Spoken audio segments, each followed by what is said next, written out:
አደጋ ተረድቶ ዛሬ ይህን ስርዓት ወደ ትክክለኛ መስመር እንዲገባ ሀየ ካላለው ይሄ ስርዓት ምናልባት በታሪካችን አይተነው የማናው አምባገነን ሊሆን ይችላል።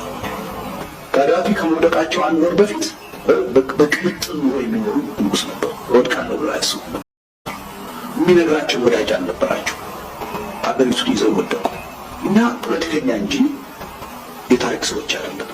ይህ ስርዓት ከወደቀ በኋላ ታሪክ ለመጻፍ አይደለም የምንፈልገው።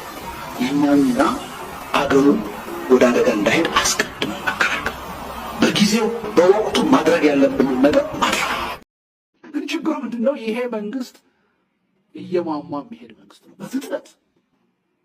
ከዚህ በኋላ ዝም ብለን ለሱ የሀገሪቱን ዕጣ ፈንታ እድል ሰጥተን 2-3 ዓመት ዝም ብለን ቆይ ብንለው ወደ መፍረስ ነው የምንሄደው። በደንብ ጌጅ አድርጉት፣ ለኩት። ይሄ ስርዓት ይሄ ለውጥ ኃይል የሚባለው ኃይል ስልጣን ከያዘ ጀምሮ አገሪቱ ወደ ተቀዳጀ ሄደ።